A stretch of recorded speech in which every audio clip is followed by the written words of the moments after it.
Welcome back to the Line Podcast. My name is Aaron Alexander. This is a place that we bring together the world's leading experts in all things health and wellness to help you optimize your mind, body, and movement. Today's fantastic conversation is with my dear friend, Christine Hassler. Christine is someone that I have respected and appreciated for quite a while. I've known Christine, I think, for the last 4 years or so. And she's been of great service in my own life with a lot of close friends, and she's fantastic. In this conversation, she breaks down actionable tips, tools, strategies on how to effectively navigate our relationships within business, within ourselves, within marital relationships. I think how you do anything is how you do everything, and learning the fundamentals, the baselines on how to effectively exist in union.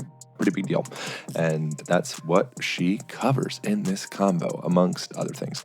Christine is an absolute badass. She is a spiritual psychologist, or she has a master's in spiritual psychology, among other things. She's also an NLP practitioner. She's a best-selling author.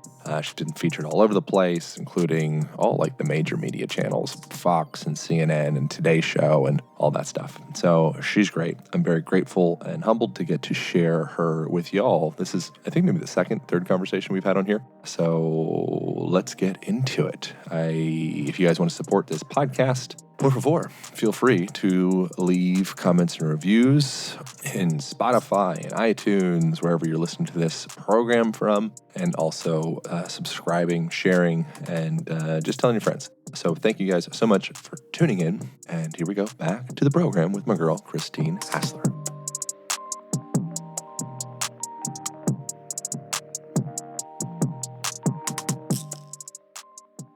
What has your process in saying no been like? At first, it was really hard because I've been saying no to more things because I want to create more spaciousness in my life. And I'm really wanting to drop more into the superpower of the feminine energy and also break a pattern of overachieving and also thinking that if I'm not doing, I'm going to become irrelevant or things are going to stop happening. And it comes down to control. Saying no has really made me realize how much I tried to control things by saying yes to too many things. And saying no has given me this incredible spaciousness. But when I first started saying no to more things, it brought up a lot of fear. Are people going to get mad? Am I going to go backwards? But what I found is that by getting out of the way, because when I was saying yes to the things that I was controlling or creating or that just were coming in that weren't really in alignment, I wasn't making space for the things that really were, So now I have a lot more free time, which is awesome. I'm really learning how to rest for the first time in my life, other than just sleep. I've always been a good sleeper. I've always been an 8-hour a night sleeper, but I really didn't understand rest, truly resting, mind, body, and spirit, really the art of doing nothing. Something that I was stewing on yesterday is the lack of punctuation from a literary perspective that I think I oftentimes have in my daily life, where I lack. If you're writing a book or a story or a poem, whatever, you'll have sentence structure, and then there's a period at the end, or a question mark, and a paragraph, and then a section, and then a chapter. In our daily lives, I feel like it's very easy for me to forget about all of those punctuation points and just kind of allow this day to spill into the next and spill into the next. And then it's your whole life kind of snap through. And it's just taking those moments of intermittent pause, I find to be incredibly valuable and easily forgotten. Mm-hmm. Mm-hmm. So is that something that you're integrating into your world? Yes, very much so. And I'm realizing that rest is not a waste of time. It's actually an investment in time. Totally. When I'm taking these periods to really rest. And it's not that sometimes I'll read, sometimes I'll watch something really inspiring or uplifting, and sometimes I'll just sit back in my backyard and watch the birds. Or sometimes I'll meditate. It just depends on what it is. Or I'll just have space in my day. I'll have that white space in my calendar. And what I'm finding is the hour that I work after a rest period is equal to 3 hours of work unrested. Certainly. Because I'm just so much more present. My nervous system's calmer. I have more energy, all of that. And it's making me more discerning about what really is aligned and what isn't. And things I used to say yes to, because like I said, I didn't want to disappoint. I didn't want to become irrelevant. I didn't want to fall behind, all those things. So it was based on a lot of fear. Where does that come from? Well, for you? I think like many people, it comes from old patterns of developing. So, as kids, we all develop these things that I call compensatory strategies that are different than defense mechanisms. They're things that we take on, or behaviors or strategies that we take on when we feel less than, unsafe, not validated, not loved, uncertain. So for me, I was teased a lot. I didn't fit in. I was a late bloomer. Boys didn't like me. I just felt really separate from everything and everyone. And so my compensatory strategy was just to become an overachiever. And I thought, well, if no one likes me and if I'm not popular and if I'm just kind of the nerd, then I'm going to be the best nerd I can be. I'm going to get the best grades.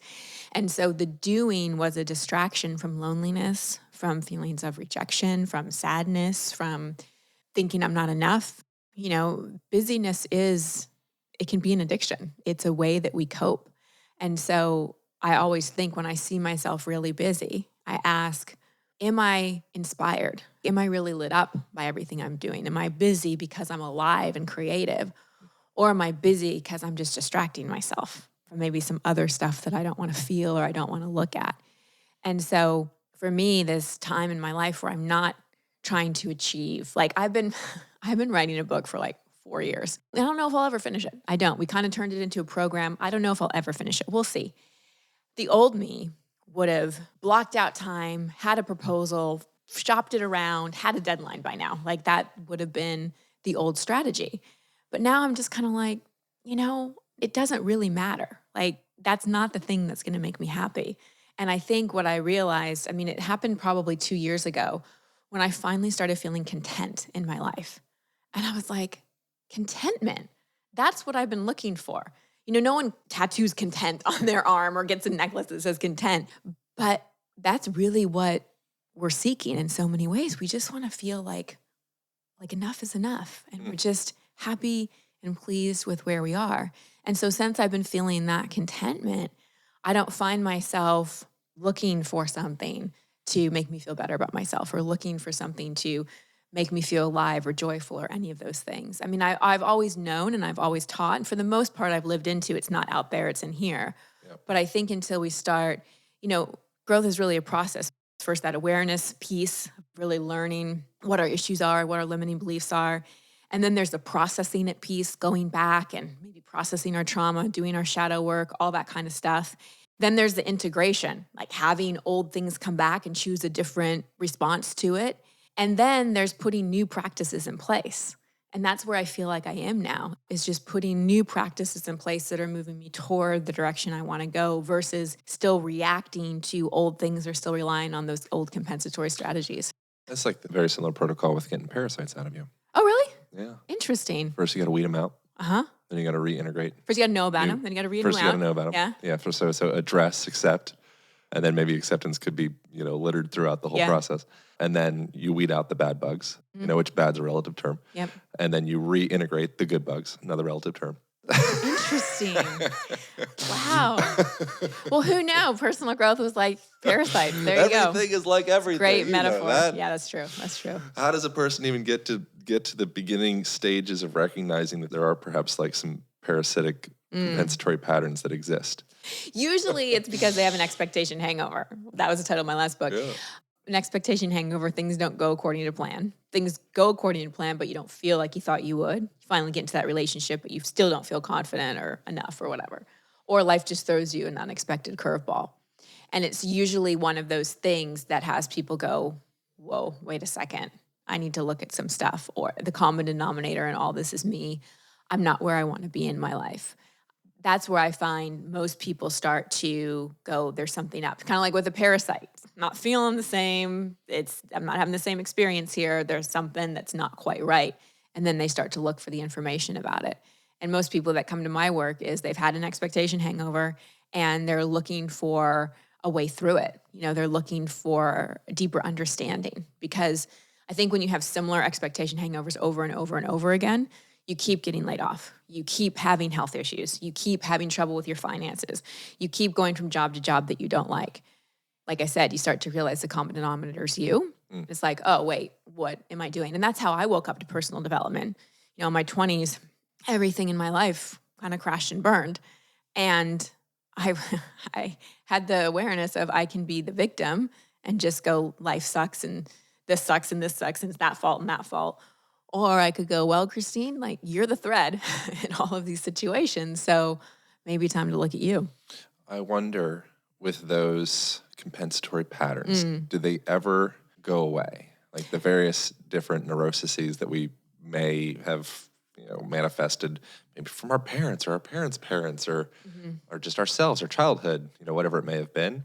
Are those something that they're imprinted into the genetics of your mind, which doesn't really make sense, but nonetheless, metaphorically, and something that eventually you just are resourced enough to be able to navigate and be like, oh yeah, there's that not enoughness. It's in my pocket. I got it, as opposed to it enveloping my whole life. Or is it something that is, there is an attainable point of being able to actually, no, that's gone. Yeah. I'm enough. Yeah. I don't know. I would say yes and no. I think there are always people that can get to that point where it's just completely gone. And I think after working with as many humans as I have, part of the human experience is having a little bit of that limiting belief, I'm not enough.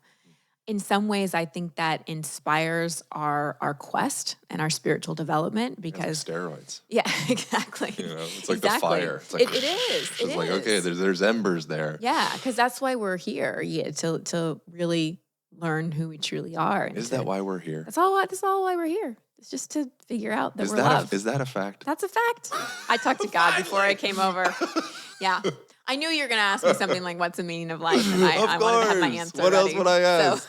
So, yeah, that's it. We're just here to evolve our soul. We're not here to and it's just, we all, including myself, not as much anymore, but we put so much pressure on the things we think are our purpose, like my career or changing the world or da-da-da. Sure. And that's all fine and good. And those are great expressions and things we get to enjoy in the human dimension.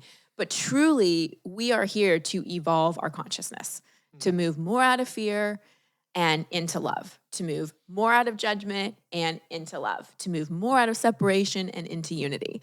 That's really why we're here. It's evolution.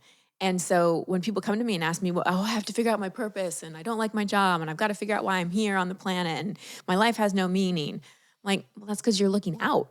If you want your life to have meaning, look in and evolve your consciousness and look at where you get programmed. Look at where fear runs the show. Look at your emotional addictions.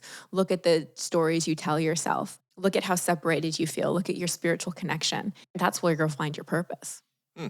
With attracting the ideal mate. Mm-hmm. Does the ideal mate exist? I think the ideal mate for each of us does. Is there a static state ideal mate, or is that more of a dynamic thing that ideal for this era of my life, for epoch of my life? Or is it, you know what I'm saying? Yeah, I think it's the latter. We have ideal mates that serve us at different times. I can think back on my life and men that I've been with. I've been engaged 3 times. First one dumped me 6 months before the wedding. Bastard. No, actually, we have to thank him because it was that was my massive expectation hangover after quitting my job and having all these other things happen to me, or I don't want to say happen to me, happen. That was the heartbreak and the shame and the expectation hangover that really pulled me into this work and motivated my first book, inspired my first book. So I really have him to thank for that. It was long. Yeah. It's the fire. Yeah. So second engagement, got married, divorced 4 years later, something like that. And then third proposal is Steph, and he's my ideal mate for life. I know he's my person. But it took a lot of ideal mates that weren't the forever kind to get to Steph. And relationships, romantic relationships, other than having children, I don't know any kind of relationship that grows us more than romantic relationships. Our relationships with our parents and our relationships with our children. Those are the ones. And often our romantic relationships mirror our relationship with our parents. And so for a while, our romantic relationships are kind of working out issues with mom and dad. We tend to date mom or dad and flip between the two of them. And it doesn't matter if you're heterosexual or what. It's not like I'm a woman, so I'm going to date people like my dad. I dated men like my mom too, showed my issues with her. So those ideal mates are ideal for a time because they're perfect. They push this button and they show you this and they're a mirror for this, and they're huge growth opportunities, and they evolve us. The purpose of a relationship is to not get married, buy a house, and have 2.5 kids. The purpose of a relationship is, guess what? To evolve, to grow, to open our hearts more, to learn more about ourselves. So I look back on all my relationships, all the men that I was engaged to or married to, I sound like Elizabeth Taylor, were amazing. They're amazing men. They really were. But there was a couple guys I dated in between that don't fall into the amazing category at all. And I can often look back and regret or have shame, but truly they all were teachers.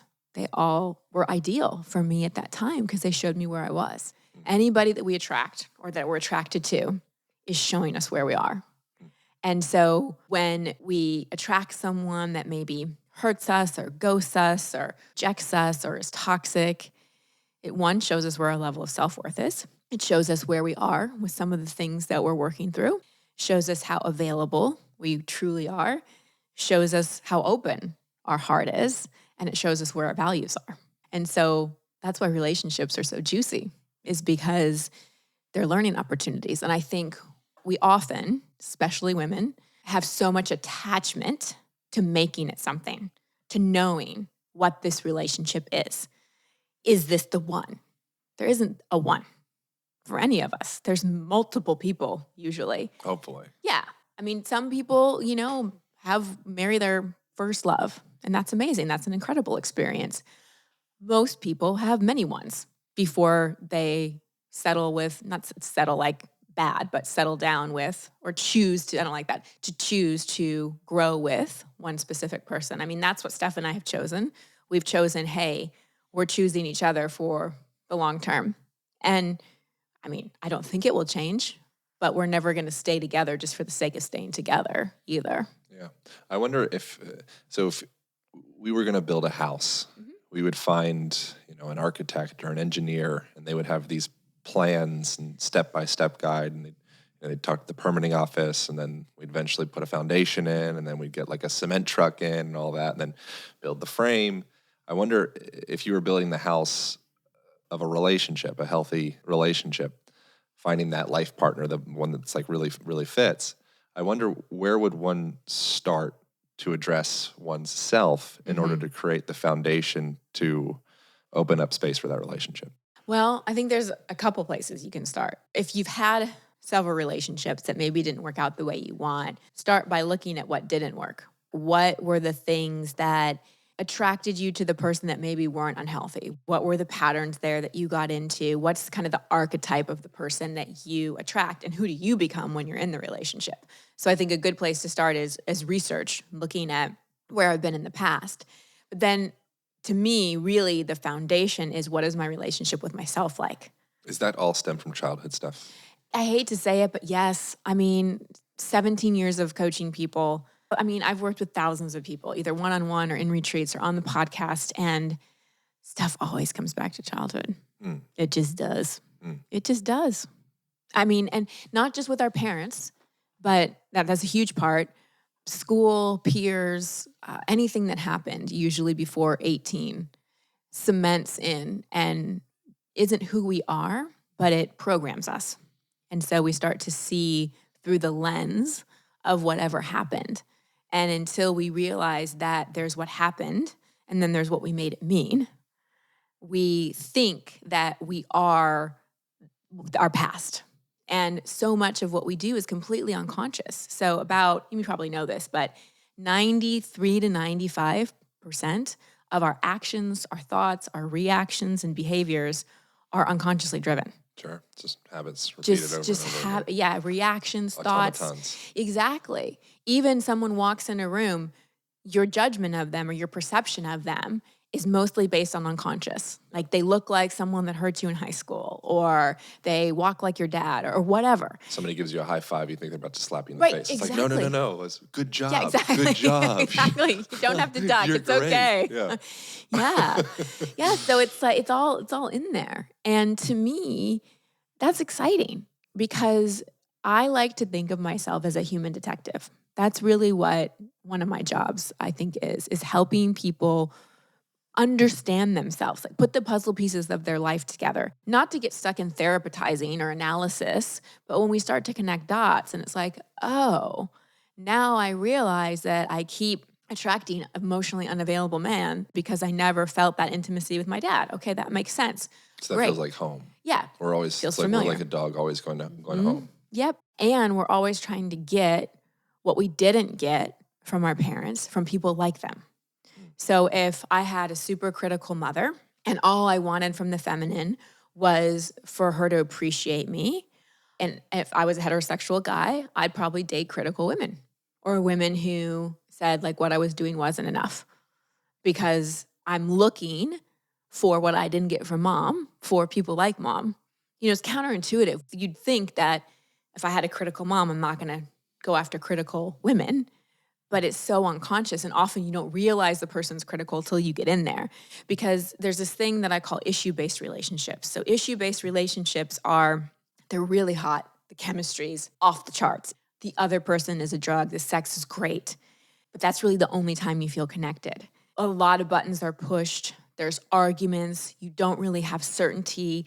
It's the kind of relationship that takes up a lot of energetic space and produces a lot of anxiety, triggers a lot of attachment style stuff. And the reason why the chemistry is so hot is because in issue-based relationships, it's when your soul is really wanting to learn and to grow. So you will draw in someone that triggers your deepest issues. And the attraction has to be there, otherwise you'd run. Otherwise you'd be like red flags all over. But because the attraction's so hot, you can't really see the red flags. And then once you're in it, it's like boom, boom, boom, boom, all the inner child stuff starts to get triggered. And that's when, usually in issue-based relationships, I tell people like, okay, the relationship served its purpose, you're triggered, you're seeing your issues, you're ready to work because you're so hurt and you're so confused. Now it's not about the relationship, it's about you, and you need to kind of end the relationship and work on you. And those kind of relationships I think are necessary for everybody at some point because they're so intense, but they're great because it means, from my perspective, that your soul really wants to work something out. Your unconscious, your soul, your higher self, whatever language you want to put on it, some part of you really wants to work something out. So it's brought in this intense relationship so that you can learn. Where people get stuck is they keep trying to make the relationship work. They keep trying to figure out the other person. And they stay in this intensity, which then becomes a distraction from actually doing the work. Does that make sense? Yeah. I wonder with finding a compatible partner, if compatibility, you need to have a certain level of trigger in order to have those embers burning to keep the engine running? Or could you be in like a perfect equilibrium relationship that's just like, wow, we just work, it's just so easy? Or is there some value in having those triggers come up to kind of produce energy in the relationship? Yeah. Yes, and. So there's value if it moves the relationship forward. There's value if you learn from them and you don't have the same things coming up over and over and over again. And I see that in my relationship with Steph. So when we first got together, we were both like, oh my God, it's so easy. And we were so personal development arrogant. We're like, oh, we've done so much work. Yep. And then 3 months in, we were fighting like siblings, screaming at each other. Like, that's usually when you're setting up for a hurricane. Yeah. When you're like, I am killing it. I know, okay. I know. Call me in a month. Let me know how you're doing then. Yeah.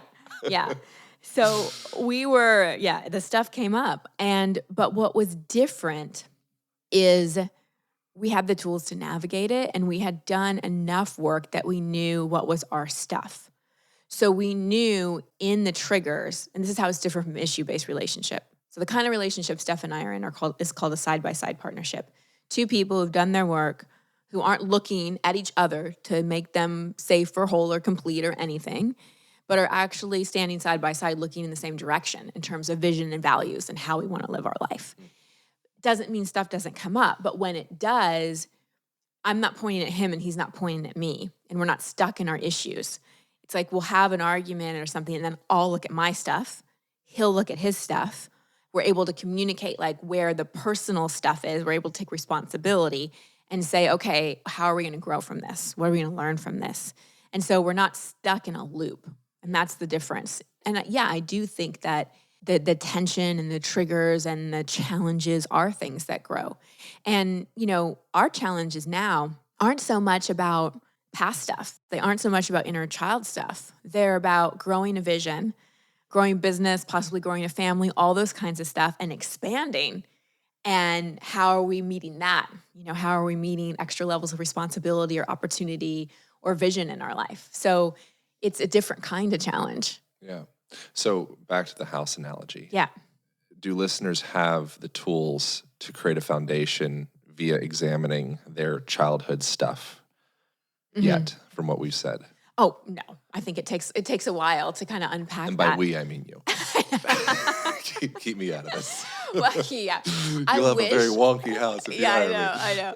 I wish that just like I could build a house in a day, I could solve this in an hour-long podcast. But here's what I'll say. And we teach a whole inner child workshop about this because I noticed the tremendous need for people to really understand how to do inner child work. And P.S., you don't have to remember your childhood to do it. You don't, because most people don't have memories. And the other thing is you don't have to relive your trauma to do inner child work, because that's a big resistance too with people, is that they don't want to think of that because it's like, that's over, that was swept under the rug, especially if there's a lot of abuse or trauma or chaos. No one wants to go back there. But some part of your psyche, your inner child, is still stuck back there. Yeah. So inner child work is about bringing him into the safety of the present and coming into the future with you. So I think a good place to start, I can't build the whole house, but I'll give people a starting place. A good place to start is to start to form a connection with that little one. And people may think this is cheesy or this is some just life coach quack funny thing. And actually, inner child work is a psychological reality. It's been around for many years in the psychological traditions, and no good psychotherapist or anyone that's working with trauma avoids the inner child because it is connected to our deepest sensitivity. It's very connected to our heart. It's connected to our intuition, our creativity, our joy, all of it.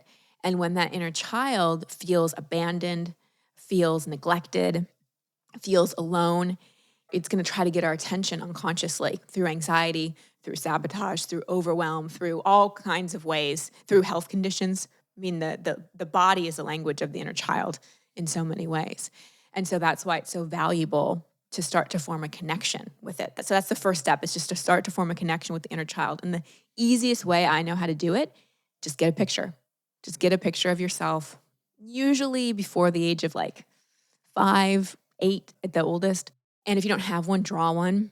But most of us can get a picture and just look at it every day.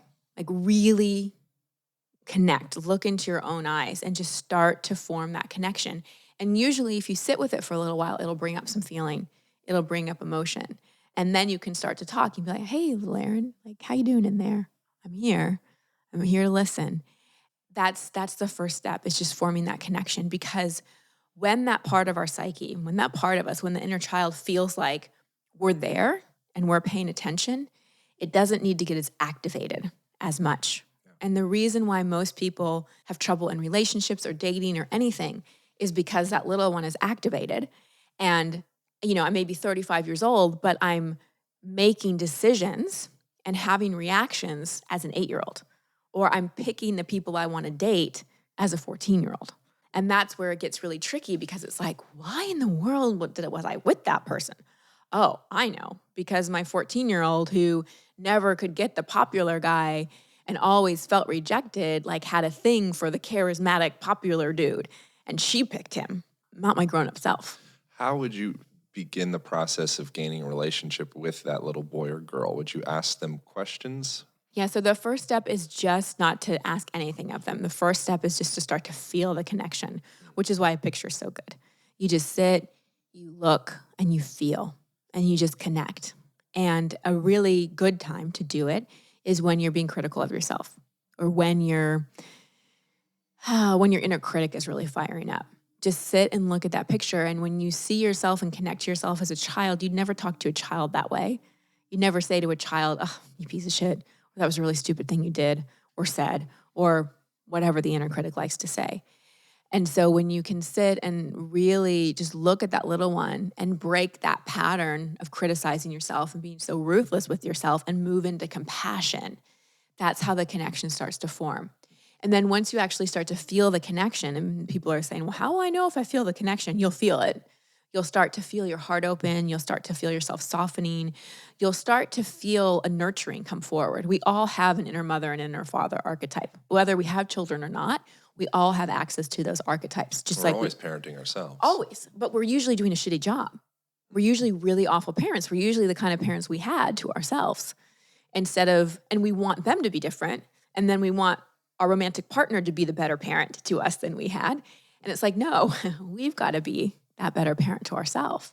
So once you start to have that connection and that compassion, then you can start a dialogue. And the best way to have a dialogue with an inner child is to do dominant, non-dominant handwriting. So I'm right-handed. So when I'm writing to little Christine with my right hand, I'll have the picture there and I'll say, hey, little Christine, how are you doing? I'm just checking in with you. I'm here. Is there anything you want to tell me? Or if I'm working with something specific, I'll ask her about that specific thing. I'll switch hands and I'll reply with my left hand. Sometimes I'll write, sometimes it'll be a picture or a symbol or something like that. And that dominant, non-dominant handwriting is a really good way to access your inner child. What has surprised you about that practice? How much she knows. So my first deep inner child meditation, and I do a lot of guided visualizations and meditations with people in the workshop to take them back there because hypnosis is a powerful way to work with the inner child. But in my first guided hypnosis down to meet, like reconnect with my inner child, she was standing behind a tree with her arms crossed over, and she wouldn't look at me at all. And I kept trying to like move around and see her face, and she would not look at me. And it took like going back. She didn't trust because I had abandoned her so many times. And I kept going back and back and back in the meditation. And finally, she looked at me and she was like, okay, I'll sit and listen for a second. So there was a lot of resistance because how my inner child felt really hurt and abandoned by me is being ruthlessly critical with myself, so mean to myself, so hard on myself, no compassion for myself, which is one of my core wounds, rejection. She felt very rejected and abandoned by me. And so it took some time to form that connection around because I wasn't a good parent to her. I wasn't a good parent to myself. I parented myself by being hard on myself. That's how I parented. How is that because I think everything that we do, I feel like a valuable point to be at would be to be at complete gratitude for every square, micro, cent, nanometer of your past, future, present, all the things. And if you're not in accordance with that, there is some point where it's like, that point, that just sucked. It's like, yes, it did suck, but there was some survival pattern there. It was something that saved your life. And if it didn't save your life, you probably wouldn't be here right now. So I wonder with that, was that a tool for you, that kind of like self-destructiveness, or is that, and that could be just bullshit what I just said. No, it's not bullshit at all. Yes, it was. It kind of comes back to that overachiever piece. So if I could be harder on myself than anyone else was, that was a protective thing. And it's what I use to motivate myself. Right. You'll tear yourself down first. Yeah, for sure. I'll tear myself down harder. You can't hurt me because I hurt myself the most. For sure. And it's completely how I'm like, okay, I want something done. Well, I'm just going to tell myself I'm a loser and that will make me do it. That I didn't know how to inspire myself. I had no idea. And that's the really key thing when people are disconnected from their inner child, because the inner child is magical. So when people don't know how to inspire themselves, like pull themselves forward, so they don't have to push with harsh language and being, massive expectations of themselves and being hard on themselves. They only know how to motivate. They only know how to push.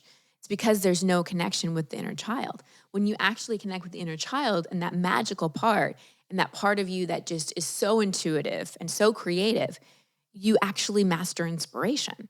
And you don't need that really awful critic to be like, you need to do this and you need to do this and whatever it says. So yes, it was survival, but it was so compensatory too.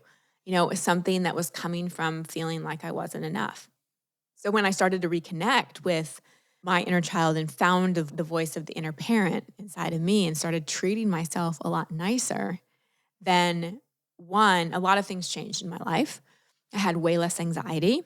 I was able to make clear decisions, and I started to feel more inspired and less like I needed to be motivated. Where do you think you're at with your work? Because you said we've done our work past tense. With my personal development work, my own work. Yeah, like where are you at with relationship with Yeah. all the things? So I don't have a lot of childhood stuff anymore. Oh, great. I really feel complete in so many ways. Now, who knows? We could have a kid and, parenting children tends to bring up childhood stuff as they go through different ages and phases. Sure. So I'm not naive to think that that might not happen. But I don't spend a lot of time processing the past. My work right now is more of the Joe Dispenza flavor, is more of the, because, I process so much and there's not a lot that triggers me, but I still have certain emotional addictions. I just still have thought patterns because our brain gets so programmed and so wired. What are they? Unless they're overly personal, it's totally fine. No. It's so I definitely lean towards anxiety. Not like a lot of people really suffer with, but I guess anxiety is the wrong word. I worry. Like I go from toothache to I have a brain tumor and I'm dying in 0.001 seconds. I can go to worst case scenario like that. If Steph I can't get a hold of him or he's like an hour late, he's in a 5-car pileup and I see it happening.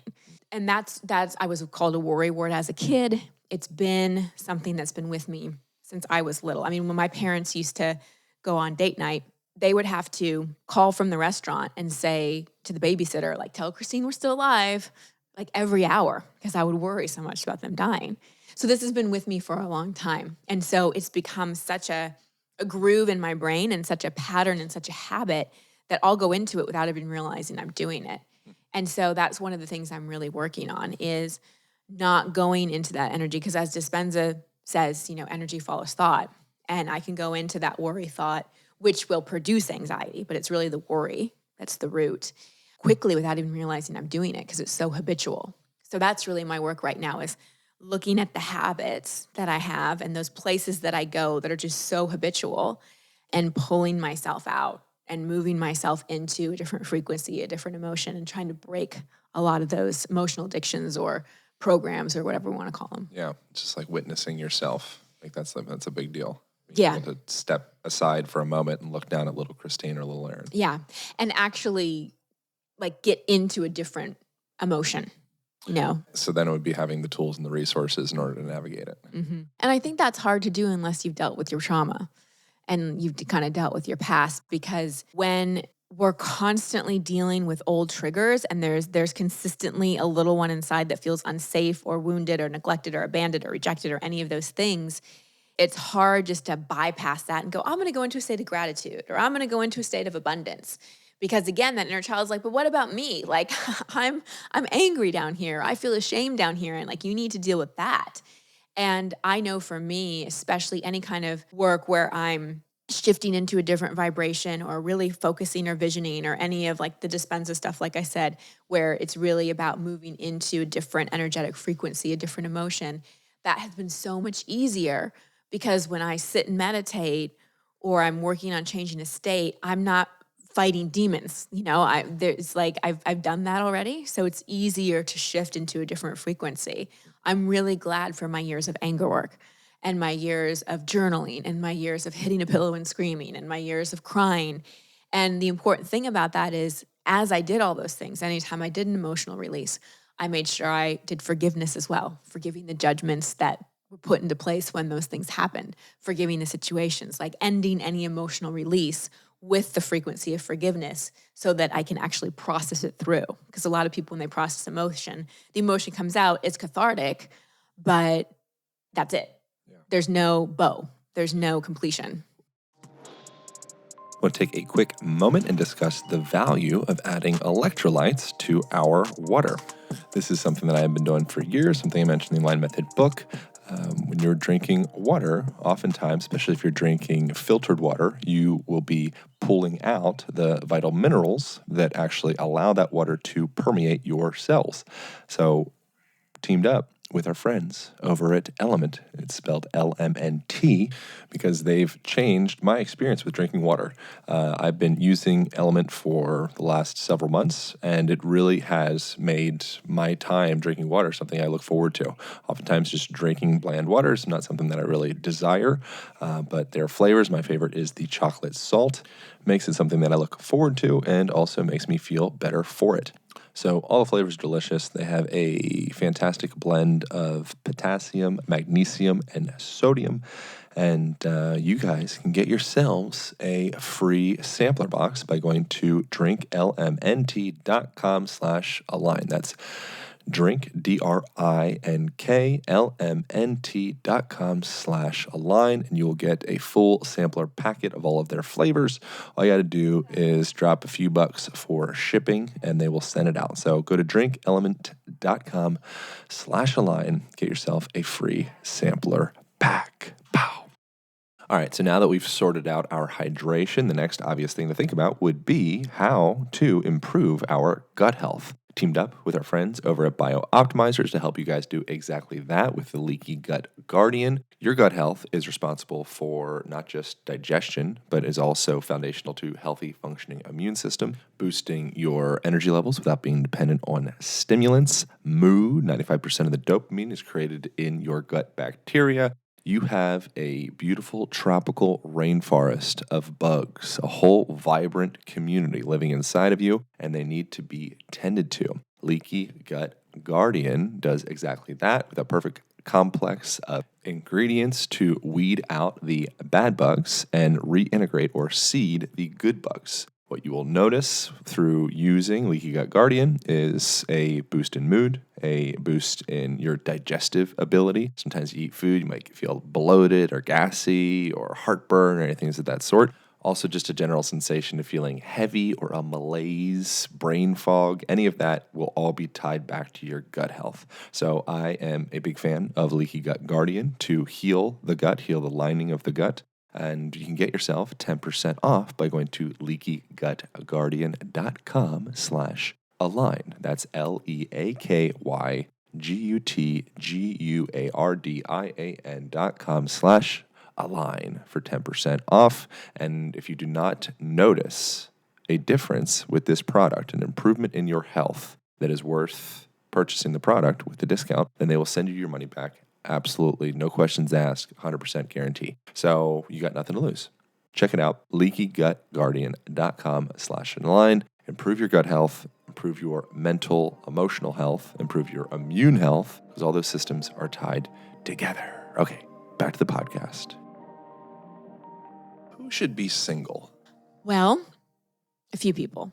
So should I list them by name now? It was funny. We just did a clubhouse before this on love and relationships, and there were two women I told directly. I'm like, you need to be single right now. I needed to be single for like a good 5 or 6 years. Damn. Honestly. I mean, I think I was single for like a decade, actually. So yeah, I well, get it. I'm with it. Technically, I was single for 9 years, but I only needed 5 or 6. The rest, I was waiting for Steph to like get his stuff together. So not consciously, I didn't know he existed at the time. But when we tracked where I was and where he was in life, there was a period of time I was really ready, but he wasn't. So it was just kind of like waiting. But back to your question. So people in issue-based relationships, stop, get out. You're focusing too much on the relationship, and the intensity of the relationship is a distraction from you doing your work. So get out of it, break up, do your own work. And hey, maybe you'll get back together at some point in the future. But two people that are so triggered in an issue-based relationship, you can't work on the relationship. You've got to work on your own stuff. So that's the first category.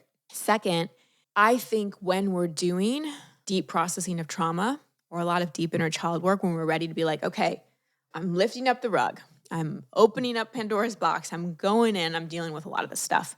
That's a really good time to be single too.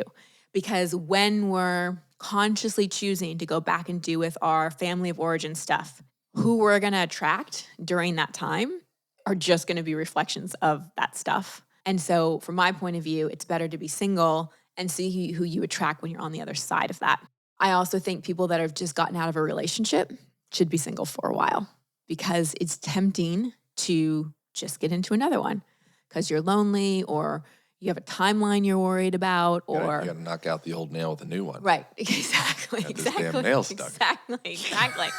What's that saying? The best way to get over someone is to get under someone else, or something like that. That was what I was thinking. I was trying to stay. Yeah. PG. Keep it. Oh, PG. sorry. I think I've sworn like 3 times. Just goddamn. I was gonna swear. I learned from a young age to say "goddamn" is like a bad thing. Oh. Yeah. It's I a bad almost thing. said it. Yeah, it's naughty. And then, Oh, like okay. using Lord's name in vain. Right.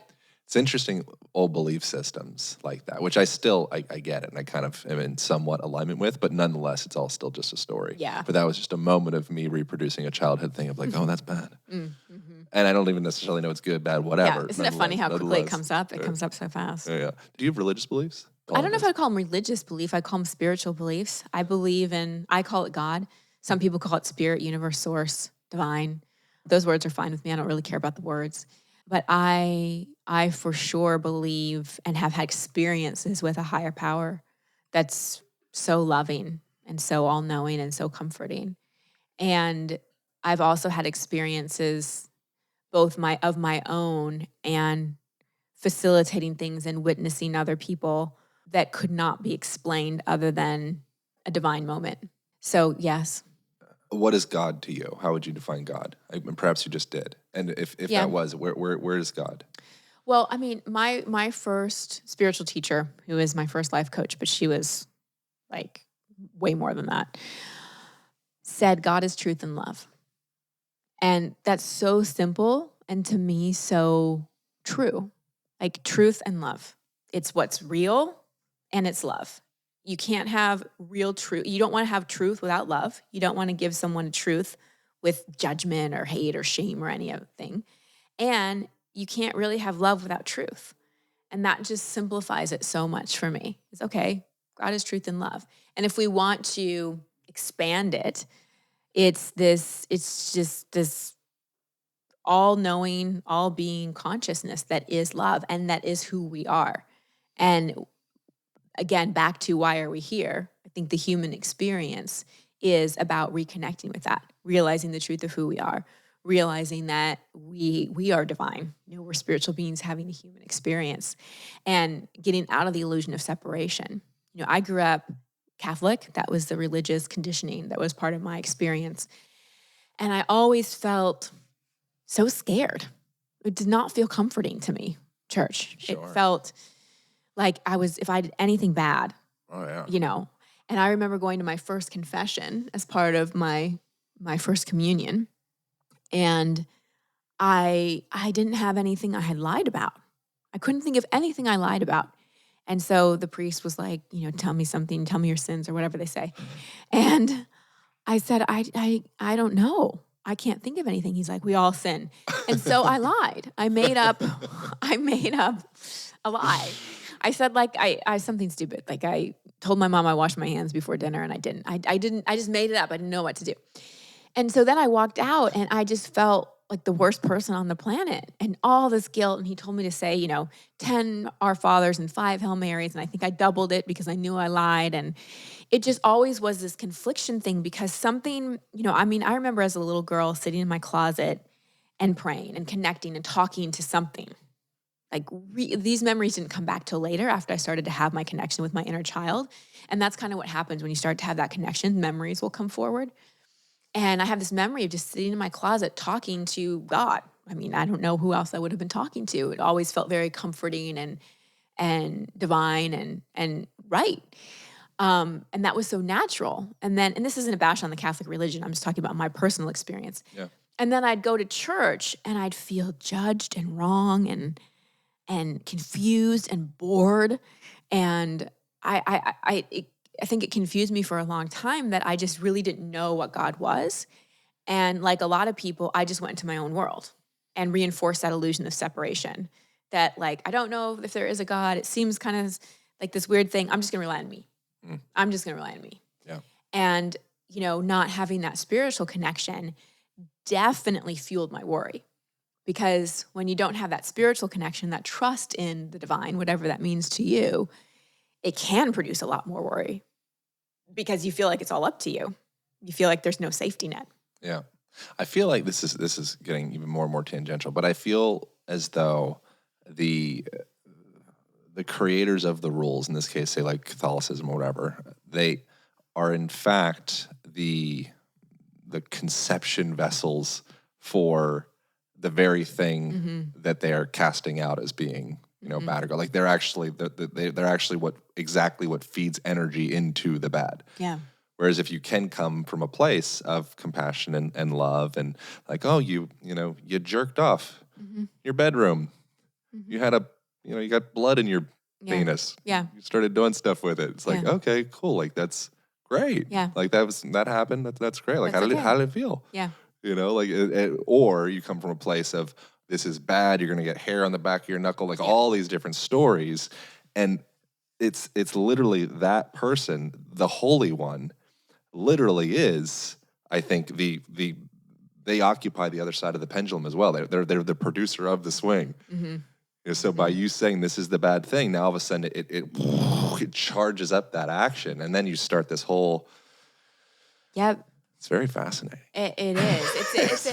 Well, if you think about it, it's like our relationship with God is like another parental figure, and we come into the world, and I believe that when we're born, we're very connected to source. I see it in children all the time. They see things, they know things. And old people. And yeah, they're just so connected. And it's magical. And then stuff happens and the illusion of separation starts. And who do we project God on? Our parents. They become our source of unconditional love and safety and approval and all these things. And our parents are human. They're not God. They are not unconditional love. They are not all-knowing. They are not pure truth and love. They're still humans with karma and soul evolution and their own crap to deal with.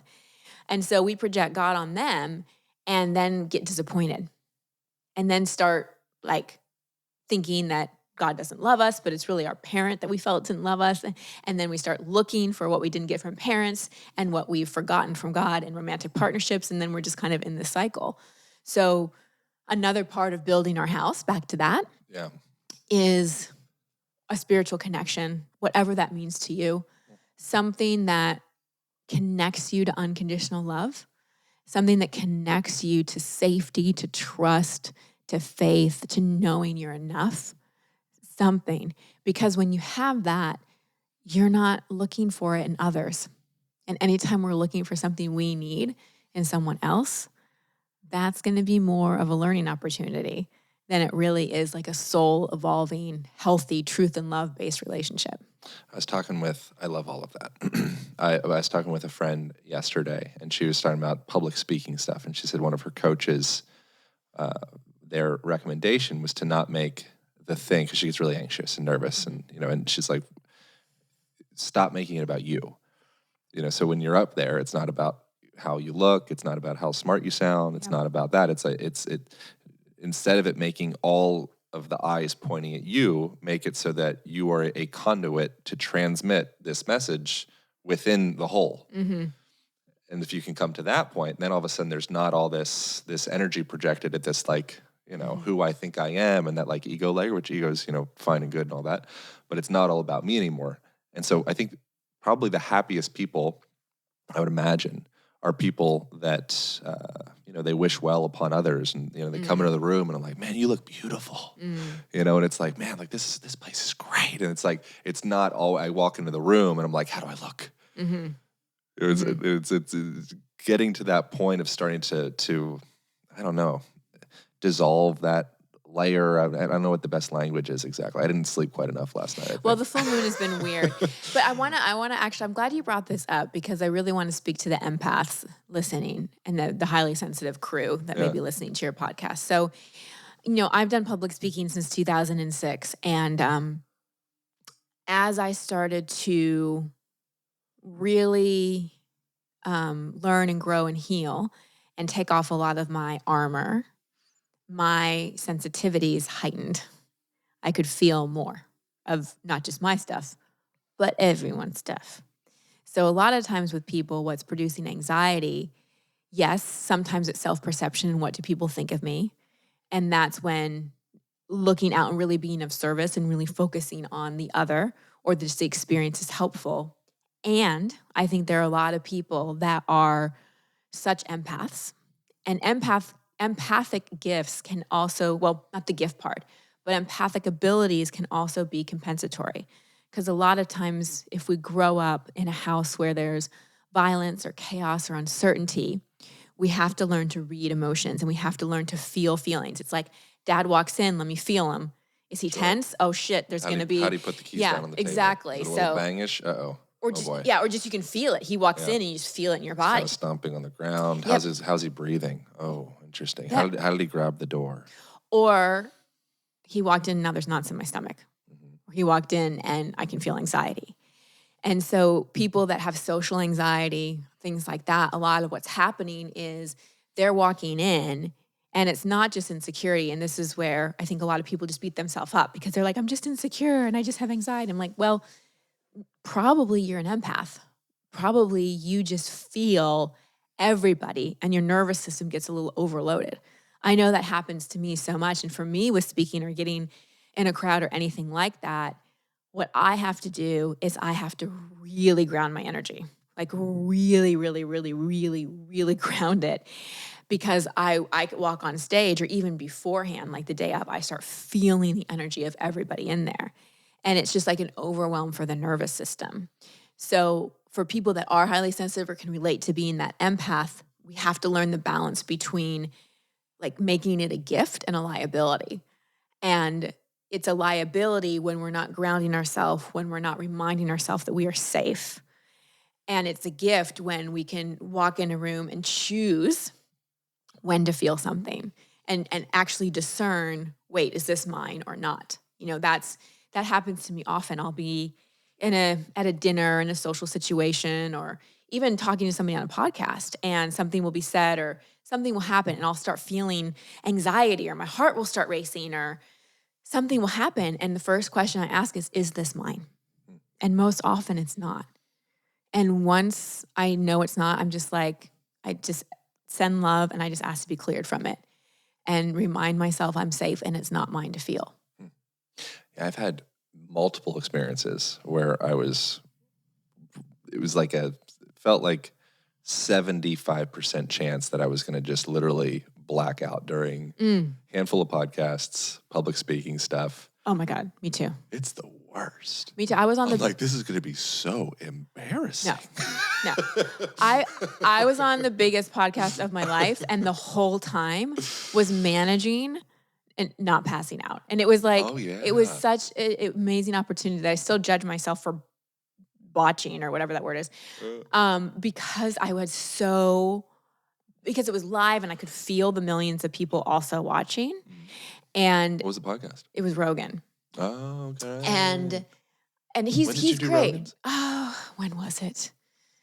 2016, maybe? Right. Yeah. And it was such an amazing opportunity. I have so much respect for him. And he was nothing he did. I just got totally in my head and was so nervous and had that blackout feeling. And so I was trying to have this conversation, but only 5% of me was present having the conversation. What percent of the time were you blacking out? Oh, avoiding blacking out? Yeah. It felt like the whole show. Really? I mean, well, maybe not. I mean, there were moments, but and then we went and got cryotherapy afterwards, which felt amazing. Yeah. And then we just sat and talked for another 2 hours, and I was like, this is the podcast, Joe. I know. Light the mics back up. Oh, but I'm so glad you said that because sometimes I think I'm the only one because I'm like, I think most people think they're the only one. Mm-hmm. Yeah. I think leading with vulnerability, but then the issue with that is then you get the bullshit faux veneer vulnerability because that's, what the polls are saying do best. I get the most hearts on my thing when I say some vulnerable bullshit. Yeah, I know. I know. It's like, is it vulnerability for likability or is it That's really? That's the whole issue with the whole New Age spiritual movement. I avoid most of those standardized New Age words like doing the work and holding space and all of the things, which I think the root of them is fantastic. But what is it? I was listening to Ram Dass talk about it this morning. I actually have, here, give me my little, he said it so much better than I ever could. I wrote it down. He says, much of the New Age movement is basically an egoic ripoff of spiritual concepts by people who desire power because they're still rooted in fear. The soul is not rooted in fear. The soul is doing fine. So true. And so it's like, that is the mud on all the spiritual, the whole concept of spirituality, which I don't even say the word spiritual very much. I only just started kind of flirting with like spiritual work, even though hopefully a lot of my life has been that, whether I realize it or not. All the barnacles that have been attached to the whole New Age movement, It's a real bummer because it's good stuff at the root. It is, and it's just been marketed it's been marketed well, but it's still been diluted because of it. And I have to say, the best spiritual teachers I've been around don't have a social media following. Yeah. They just are so embodied in it. And, I try to use those terms like holding space and doing the work with some reverence. And to me, they do have meaning because I think, I started so I saw my first shrink when I was 11 and my first life coach when I was 21 and was into all this stuff before social media and before it was cool, and started life coaching people in 2004 when people were like, what sport do you coach? What do you do? And no clue what it was. And I'm really grateful for that because I kind of got to get into it before it got so marketed, I guess. And I agree with you in terms of that vulnerability. I think we all want to be vulnerable, but we want to do it with authenticity, and we don't want to do it just for being liked. Yeah. Yeah. Yeah, but you just figure out how to just be. Mm. But if you're coming from that place of learning to do, you can feel guilty about being. Yeah. It's like getting to that point of feeling comfortable, safe, secure in your relationships, in your home, in your, all, which is all likely a projection of your internal reality. For sure. For sure. And then at what point do you leverage the external in order to augment or amplify or, change the internal? Is it chicken or the egg? Is everything out here from in here? I think so. Are they dancing back and forth? I really do think the outer experience is a reflection of inner reality. Two people can go through the exact same experience, but have it mean totally different things and have the totally different result from the experience. I've seen it. I've seen two clients go through divorce, or two clients go through the same cancer diagnosis, or two clients go through a layoff at the same time. And depending on how they navigate it, they have a completely different result. So I think that, how we can use external experiences to help us grow, to be like, what's that teaching me, or what's that triggering in me? Sure. But I do think it's the internal that is everything. Everything outside of us and everything that comes in is a reflection of our thoughts and perceptions and beliefs and unconscious internally. It feels like to me, ultimately, it's just coming to some acceptance or peace with the stories that we're running inside of our minds. Yeah. And it's like we are, the way that I perceive a scenario is based off of the story that I'm running about it. And more like kind of Ram Dass, Eckhart Tolle kind of business. If you could look at every scenario, every breath that you take, every car accident or traffic violation, fine thing, or girlfriend, boyfriend breakup, like anything at all, your dog pooped on the floor. Mm-hmm. That was an opportunity for growth. That was an opportunity to get closer to God. We're always walking each other home. Yep. So this conversation right now, we think we're doing this podcast, and maybe, we're promoting a thing, or we're selling a thing, or we're just trying to bare our hearts, or whatever the hell we think we're doing. The undercurrent of that is we're a part of walking each other home, which is a story, but it's that's like, okay, cool, I can get with that. Even the people that really trigger us, even the people that really hurt us. Especially the ones that trigger us. Yeah, for sure. They're all if you don't trigger me, then what are we doing? Yeah, yeah. And then I think there's balance as well, where it's like sometimes you just need a cuddle. You don't need a trigger. I agree. There's so much healing in that. I have found, especially in my marriage, so much healing just in being in a loving, safe container. It's beautiful. And it allows a child to wander. It does. They feel anchored at home. They feel safe. Their parents are going to be there. There's going to be food in the fridge. There's not that sensation of like, I'm not sure what I'm going to come back to. I should probably kind of contract and stay close. Yeah. But if it feels just rock solid anchor, then all of a sudden I can extend my line and kind of let it swing around. And I can wander. Yeah, and the more anchors you have, so I like to think of, I have my anchor to God, then I have my anchor to me, and then I have my anchor to my primary partner, Steph. Not primary, we're not in a polyamorous relationship, to my partner, Steph. And those three things, a tripod's the sturdiest thing we have, three-legged stool or whatever is so sturdy. And to me, that's really all I need. Is a three-legged stool more sturdy than a four-legged? I think so. Really? I think so. All right. I don't know. What if you push it like...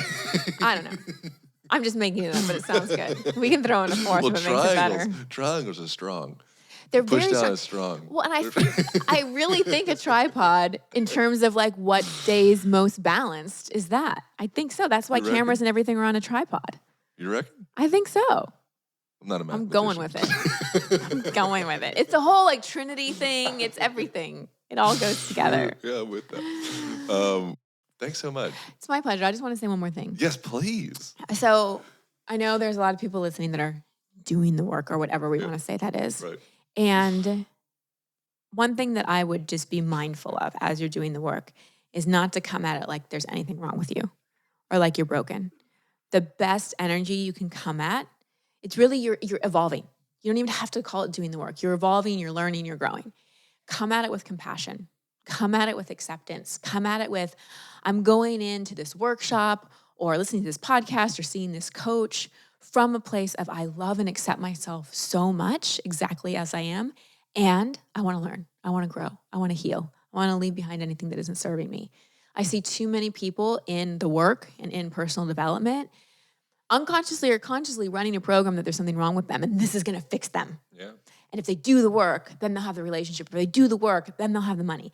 And when you come at it like that, you're constantly reinforcing a not enoughness belief. Yeah, I'm broken. Totally. And that's why this industry makes some good money, is because they hit on that pain point of I'm broken. So you're not broken. No one's broken. You don't need to be fixed. It's not that. You're a beautiful spiritual being having a human experience that's choosing to learn and grow and evolve.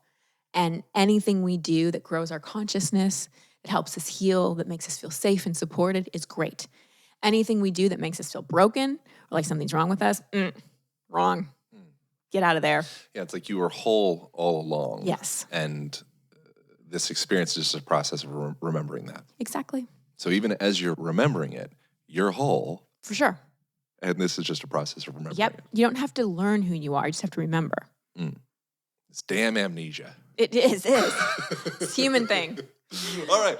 I so greatly appreciate you. And you were one of my most valued, I was going to say females, but humans in general in relation to these conversations. And I appreciate you, what I perceive to be a genuine, authentic being that is doing the work. And I'm like, okay with using those types of words around you. Thank you so much. And thank you so much. I really appreciate it. My pleasure. Thanks. Where can people learn more about you?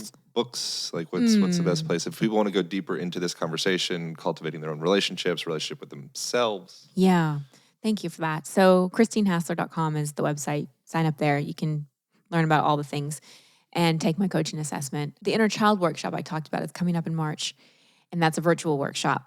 So people can attend from all over the world and it's recorded. And that is really beautiful. We did 2 last year, 2 level 1s and 1 level 2.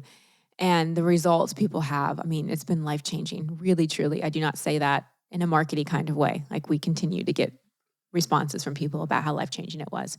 So that's just ChristineHassler.com/innerchild. And then Instagram is my favorite social media place. And I have all sorts of confirmation from friends that I respect deeply that are doing amazing things in the world that also confirm with me that like Christine Hassler, she's the shit. Oh, thank you. Not that you need any more validation.